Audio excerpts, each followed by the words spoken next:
Hello and welcome back. Today I wanted to shoot a follow-up and sort of addendum video to my recent review of this saber, which is the Flyte Saber from Poxtor or Ultimate Works.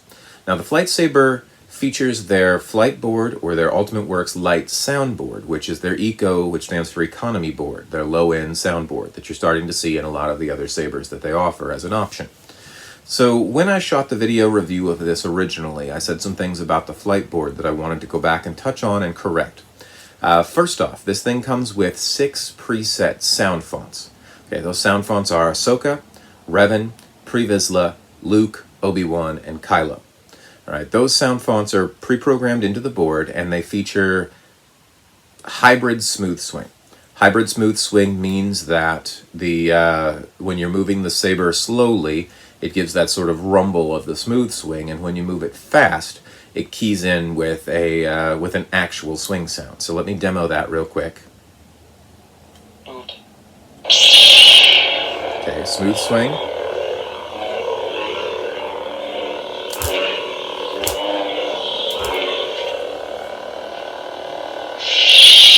Okay, and then on the fast movements, you get a more classic swing. Alright, so that's a recap of some of the stuff that was in the other video, but in the other video I talked about how those files or those sound fonts were locked in. When you're dealing with the Flyte board, some features of the board here, you see that currently the thing is in standby.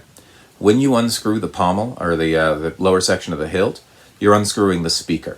So those little keys like boot and power off and all of that, you don't get those when this section is off.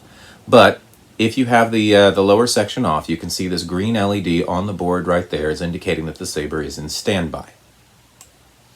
Turning the saber on, that LED is still there. It's just saying that the board is active.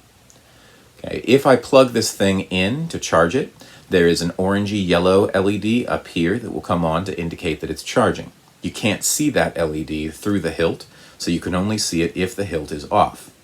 Okay, I can charge it by either taking the battery out, in which case, of course, I won't see that LED, or by plugging it in with this cable right here. Now, this cable is not a standard USB. It's a bidirectional cable that comes with it. It is kind of a standard cable, though, because it's the same one that things like an Oculus use. You're starting to see these more frequently. I'm not real sure exactly what the cable's called. It's not a micro or a mini USB, but it's some other kind of USB that's bidirectional. So the orange LED comes on there to show that the thing is charging if you plug it in through this. All right, I'm going to go ahead and power this off so the light is not flashing. This is the board in deep sleep or power off mode. You notice that that green LED is off. All right, again, no indication because the speaker's off, so it doesn't say power off. All right, now if I were to try to plug this thing into a computer like this, the computer would not recognize it. It would do nothing. Okay, I think it might actually charge. If I put it in standby and plug it in, it'll charge and the computer will not recognize it. If I have it turned on and I plug it into a computer, the computer will actually change the color of the blade. I'm not real sure why it does that, but it also will not register as a drive. Now that led me to believe that those sound files that were in here were locked in and could not be edited. But I was corrected by that, or on that point, by a few YouTube viewers and by somebody from, or a representative from Poxtor. So I wanted to come back and talk about you can edit the sound files on this. And that means that you can also edit the sound files that say things like boot and color switch. You can change those into noises or whatever. And the way that you do that is when it's in complete power off like this, you can do it with the battery in or out. You plug it into a computer, and then you have to put it into standby.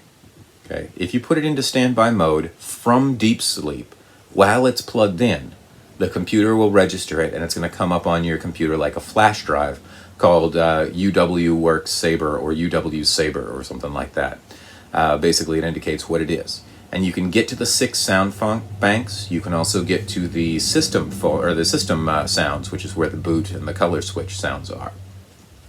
All right, so in there you can edit and replace those files. You can drag them off of the soundboard onto a folder on your computer. And the easiest way to change the sound files, in my opinion, is actually to drag them off onto a temporary folder on the computer and change them on the computer. The file structure on this is very similar to CFX or Crystal Focus sound structure, but there are a few differences.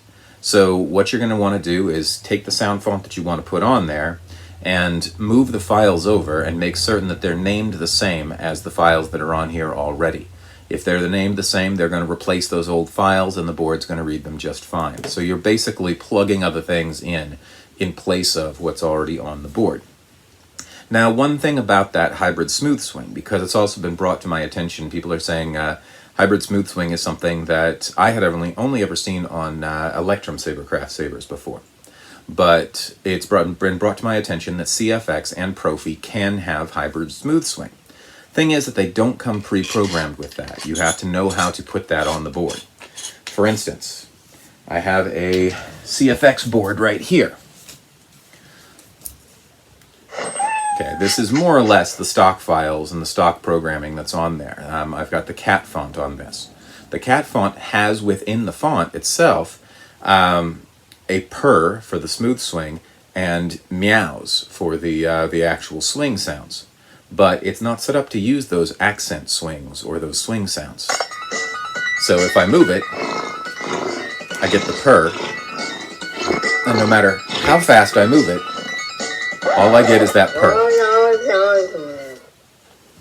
Alright, so the Flyte board builds in the idea of those accent or hybrid smooth swings. Again, the only other company that I've seen doing this in mass market is Electrum, so that is sort of a newish feature, though if you're savvy enough you can get a Profi or a CFX, as I understand it, to do that as well.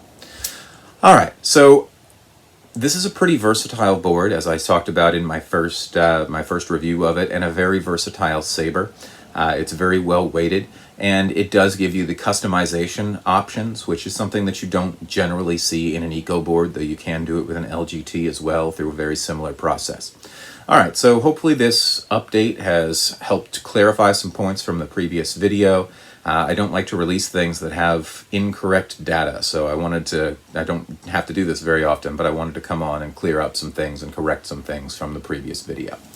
Alright, I'll link that previous video in the description here, and I'll link this video in the description there. Hopefully that clears up some of those points, and I'll see you back next time when I talk about the Dark Saber.